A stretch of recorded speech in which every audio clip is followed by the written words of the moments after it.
What's up, guys? Welcome back to the channel. Here we are with 60 minutes. Lazy millennials demanding work-life balance. I don't think it is lazy at all to demand work-life balance. I think these companies try to demand a lot out of you, so it's only right that we as employees stand up and say it's time to start demanding stuff for ourselves.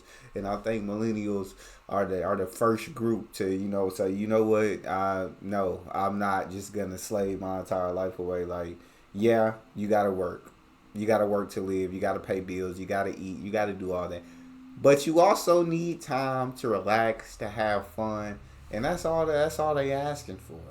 Before we dive in, if you guys happen to enjoy, please don't forget to subscribe, give the video a thumbs up. Let's see what we got. If, like me, you're between your mid-20s and early 40s, then you're considered a millennial. We are now the largest generation in Australia, but we're also the most criticised, mostly by those who are older than us. They whinge we're lazy and entitled. So what? Well, apparently it matters when it comes to working. We're causing our bosses headaches because we're so demanding. We want greater flexibility in our jobs as well as more freedom to enjoy acting our age. And if we don't get what we want, well, watch out. A stroll through the Colorado countryside is the leisurely way Gabby Judge starts her workday. I had a come to Jesus moment with myself where I was like, what do you want? And I was like, I want to work whenever I want. I want to be able to do what I want. What Millennial Gabby wants, Millennial Gabby usually gets. And that includes making her job work for her.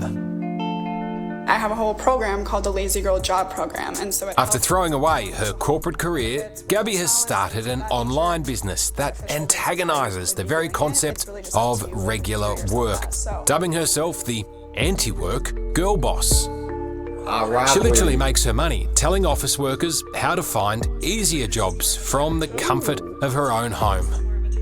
What was that title again, and what does it mean? How I really envision anti-work girl boss is finding a way for all of us to find our own success that's not necessarily centered around our 9-to-5, and that can look like creating career portfolios, entrepreneurship, like whatever it is. It's called Lazy Girl Jobs, not because we're being lazy. It's an anti-hustle dig.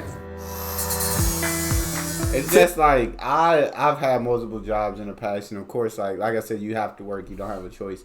But it's just like these jobs, they demand so much. And at my last job, it was like these numbers that were required, and I'm like, well, I work Monday through Friday. These numbers are not possible. And on the job description, it said nothing about working on the weekends.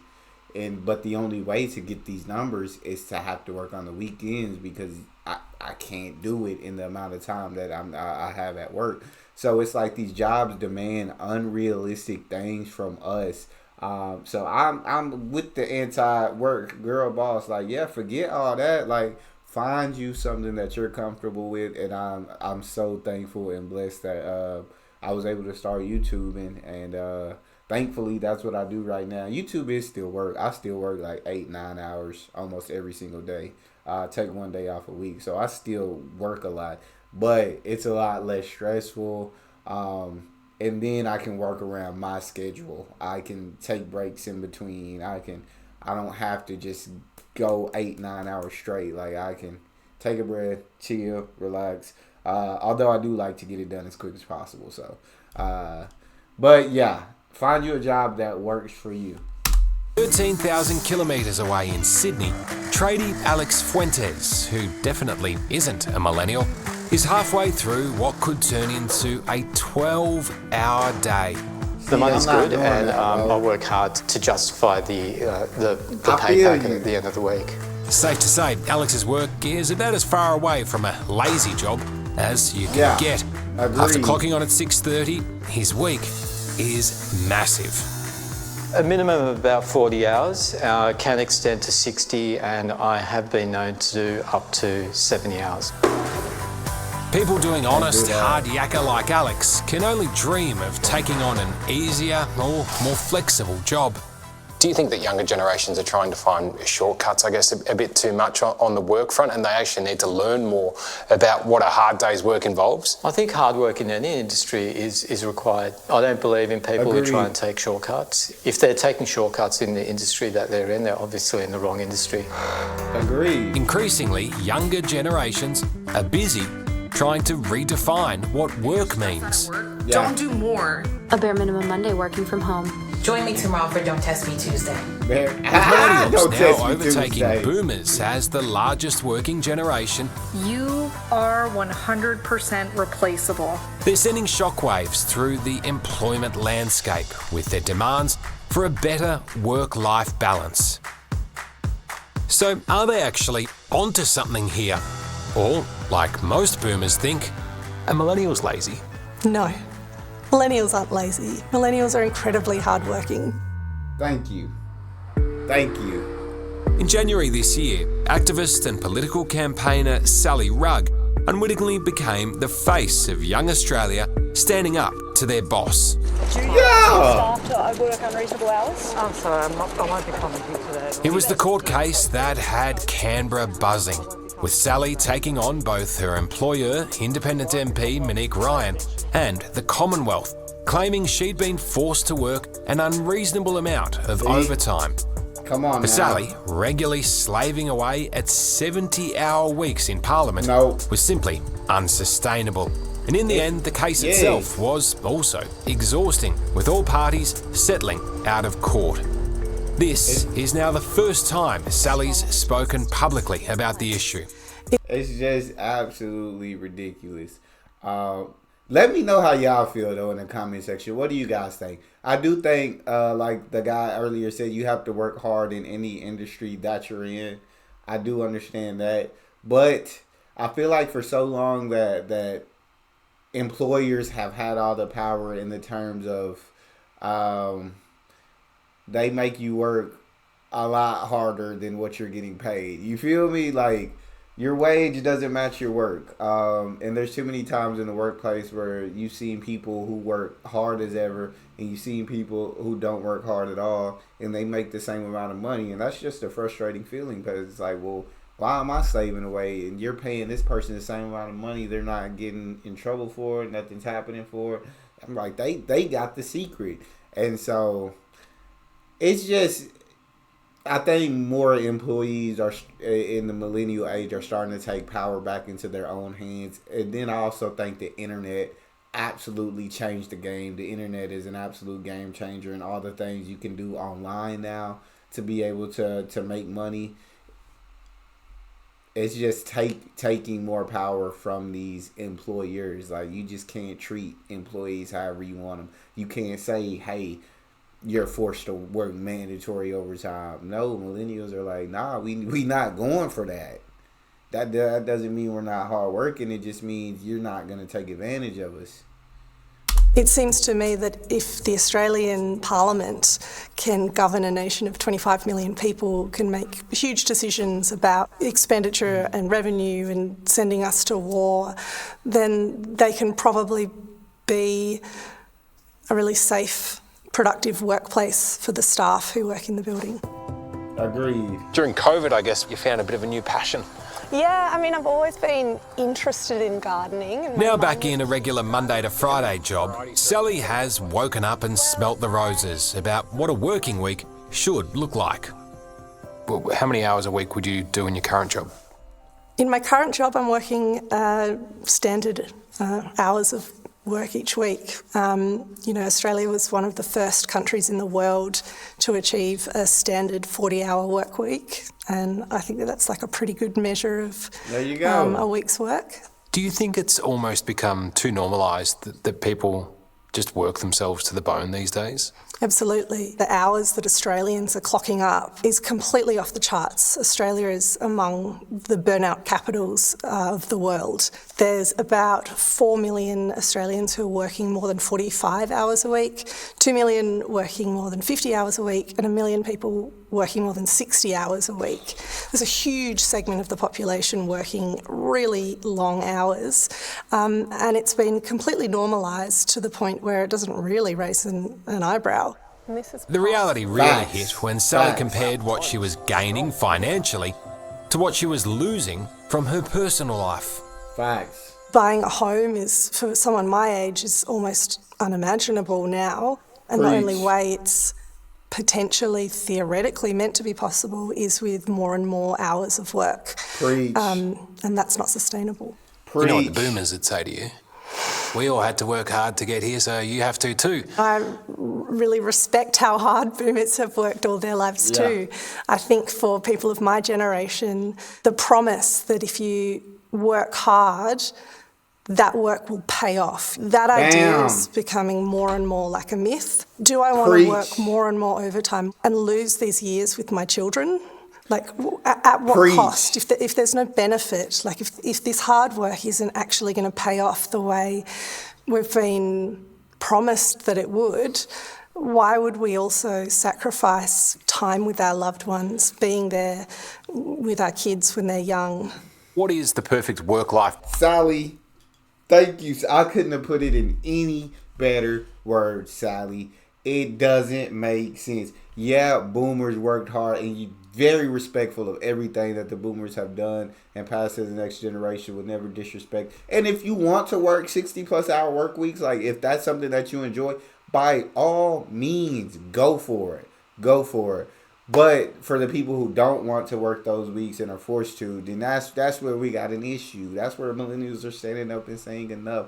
But like she said, back in the day, your hard work paid off. You were able to get the house. You were able to get the car. You were able to have things. Now that promise is no longer there.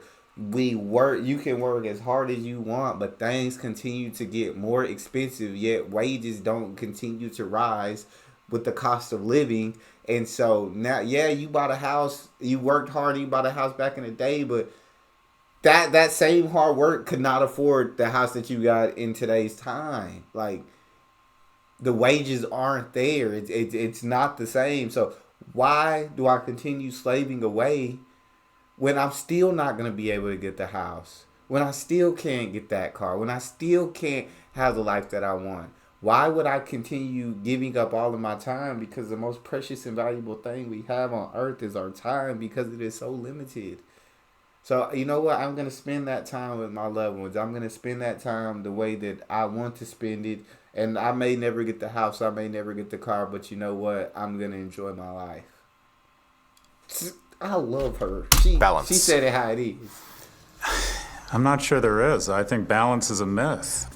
New York University economics professor Scott Galloway, clearly not a millennial, thinks it's time that the idealists grew up. He believes that young people should only be at home for 7 hours a day, and that's only for sleeping. The rest of the time, he says, they should be out there chasing success professionally. I think there are very few people that are successful that haven't sacrificed a decent amount of their 20s and 30s and sacrificed relationships, time with friends, physical fitness, whatever you want to call it, to make a big investment in work. Have you seen a real shift in the attitudes of people that are heading into the workforce? Look, I don't care if you're Beyonce or Bill Gates. And one thing very successful people have in common is that they work exceptionally hard. And it comes at a trade-off. You know, what I would tell young people is they can have it all. They just can't have it all at once. So it's up to you. And before you start collecting dogs and kids, if you're ambitious, I would say you have to log the hours. I do understand where he's coming from. So, Scott, I get where you're coming from. And yeah, you can do that. You do, if you want all those things. I mean, it is going to take hard work. But like she said before, like, there's so many people that are working hard, but maybe not in an industry that pays exactly that's going to give you the life of that you dream of. And then, I mean, we all can't be Beyonce. We all can't be Bill Gates. Is the reason it's only a handful. And I'm not trying to use that as an excuse. But if you want to, like I said, if you want to work hard, if you want to grind, if you want to, 7 hours home just to sleep and then back to the grind, and that's what you want, then you go for it. Like, I have nothing against that. Hey, if you're happy, I'm happy. But I just don't think that's sustainable for so many people just to work, to sacrifice so much, to sacrifice your 20s and 30s, to sacrifice that time with loved ones, to hold off on starting a family. There's a lot of things that me personally, I wouldn't agree with, but I do understand where he's coming from. And when you look at all the successful people, like, yeah, they work a ton. They sacrificed a ton.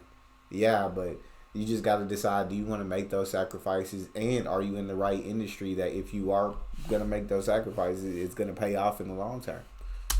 The pandemic was a global reset for flexible work arrangements, and a lot of millennials want it to stay that way.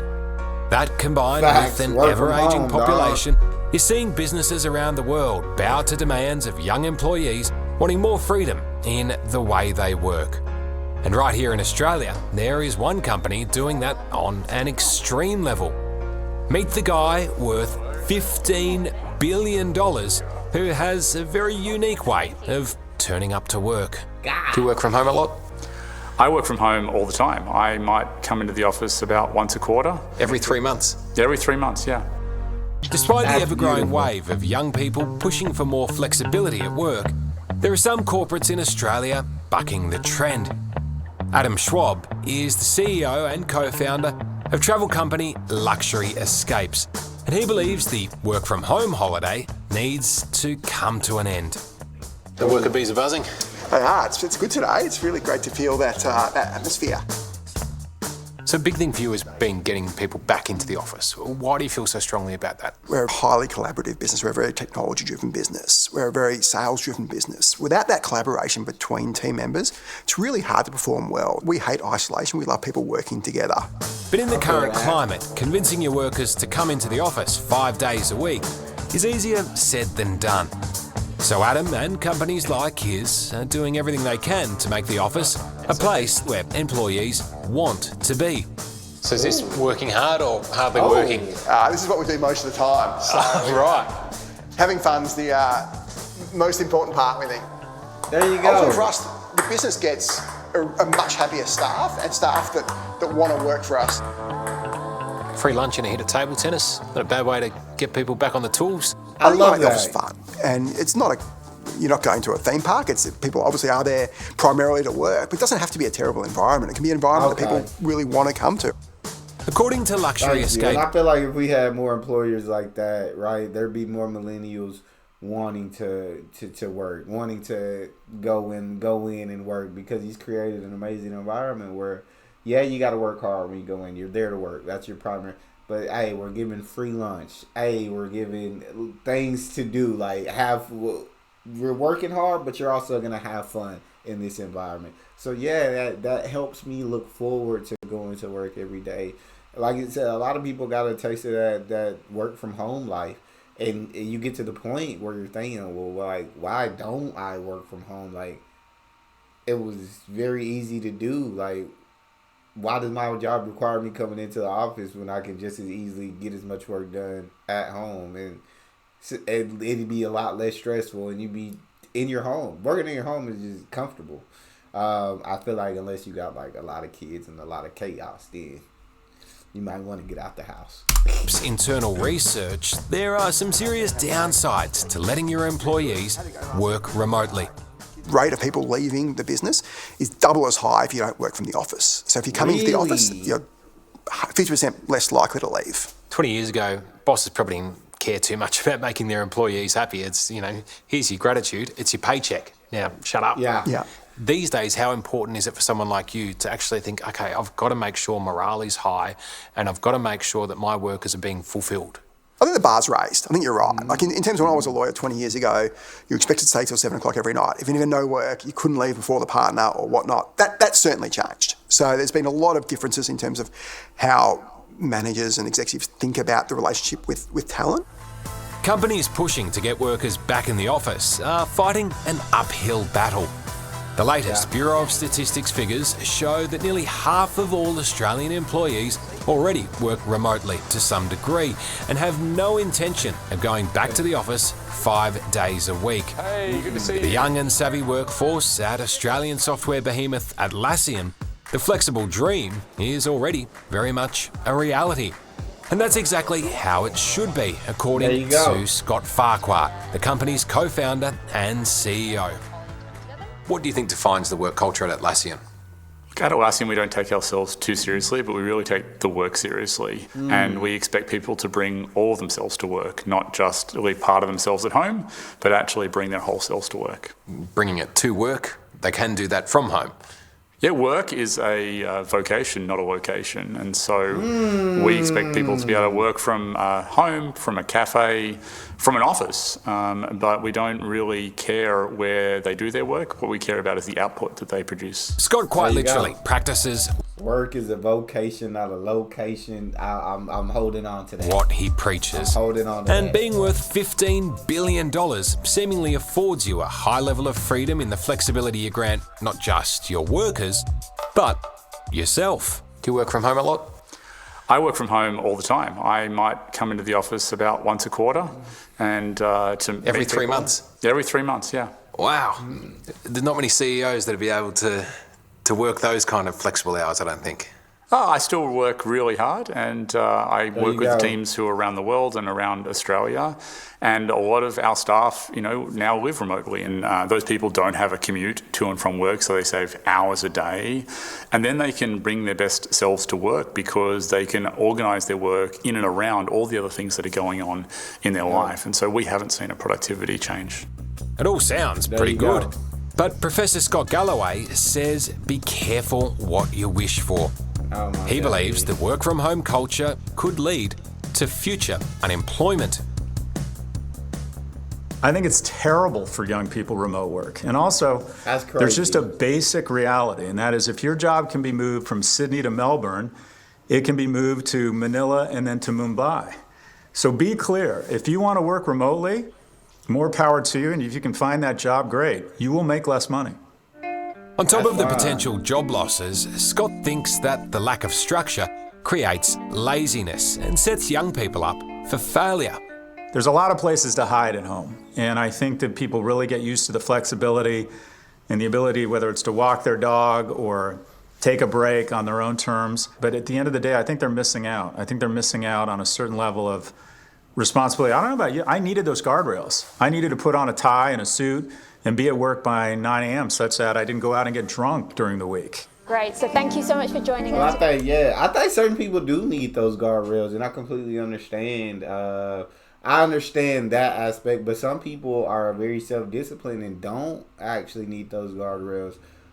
Even though my job is work from home, it doesn't stop me from sitting here recording for about 5 hours a day, then going to edit for another 3 hours every single day. I think those guardrails are when those bills come in. That lets me know, like, hey, yeah, you might have a job where you could take breaks and everything, but you still got to get the same amount of output done because at the end of the day, you got to eat, you got to pay for electricity, internet, rent. You got to pay for all of these things, and the only way to pay for them is to work hard. So I think though there are those guardrails, but I do understand from an aspect of there are a lot of people who aren't very self-disciplined, and would take advantage of those situations. I just say I think kind of like Atlassian, as long as the output is the same, I don't see an issue with it. If the output changes, then you have more of a debate, more of a conversation. But as long as the output is the same, there should be nothing wrong with someone wanting to take a break on their own, wanting to go walk their dog, if you're giving that same amount of output as you would in the office, like, okay, go walk your dog, take your break. Like that, I don't know if they don't understand that allows people to like mentally like reset, like recharge, and able to give that output, whereas if you're forcing them to come to an office and everything, at some point you can burn out. Like, you get tired of it. I've worked multiple jobs because at some point I just burn out and I'm like, well, I don't want to do this anymore. I want to do something new. And maybe if I was able to work remotely, that wouldn't have happened. I don't know. But let me know you guys' thoughts on it. I know I'm talking a lot, but I'm very big on the millennial side of this thing. Almost half the employees Atlassian's hired in the last year live more than 2 hours from a company office, which Scott says has benefited the business by opening it up to a larger talent pool, while their work from anywhere policy has helped their employees deal with the cost of living crisis. So it's just about choice, really, at your place. It's giving people the freedom to live where they want. We have an employee that used to live on the lower North Shore of Sydney, lives in an apartment with his children, and was just unhappy with the amount of space and how the cost of Sydney housing, and looked around. And once we announced the Team Anywhere possibilities that you could work from anywhere, he then moved to Wollongong and lives in a 4-bedroom house, 10 minutes from the beach. His kids in the afternoon play with the neighbourhood kids and just go running outside, and he's totally transformed his life. So if your employees can coach their kids' sports team, they turn up to work happier the next day? Totally, they turn up to work happier the next day, and they want to work for us for a long time because they're enjoying their job and enjoying how that impacts on their life. Australians are now trying to work out what they want from their workplace like never before. For many millennials, like Sally Rugg, who took her fight about working hours to court, it's now their job to convince older generations that they're doing it wrong. As a general rule of thumb across the board, do you think Australians should be spending less time at work? It's about balance. And you think our balance is off kilter at the moment? I do think our balance is off kilter. 50 years ago, people used to smack their kids, and they're like, well, I got smacked, so we get smacked kind of thing. And then over time, people start to open their eyes up and go, maybe that's not the way to go. Exactly. And that's kind of the reflection that people need to have now, that just because you've been doing it forever doesn't mean it's the right way to do things. Exactly. That's right. And that's why I think young people are the most vocal in this conversation, because it's always young people who look at how things have always been done and say, I think we can do it differently. I think we've all been there. The younger generation, they have like a different mindset. Tradie Alex Fuentes loves his job, and he doesn't want to change the way he works. See? For Alex, putting in the hard yards is something that he says simply comes with age and responsibility. I've become a stronger and more dedicated worker in my older age. I'm 53 years old and I've got 2 children.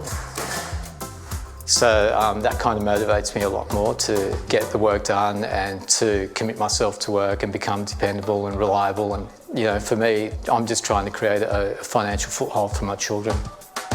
Hello, I'm Tom Steinfeld. I absolutely love that. And like I said, if that's what you want to do, I'm all for it. People who want to work 40, 50, 60 hours a week, who want a lot of overtime, that's absolutely amazing. If they're happy, I'm happy for you. But that shouldn't be required of everybody. I absolutely, with the work-life balance, there has to be that option of balance to me. That's how I feel. Y'all let me know how y'all feel in the comment section. Y'all heard plenty from me in this video. If you guys enjoyed, please don't forget to subscribe, get a video a thumbs up, and check out the next one. I'll see y'all next time.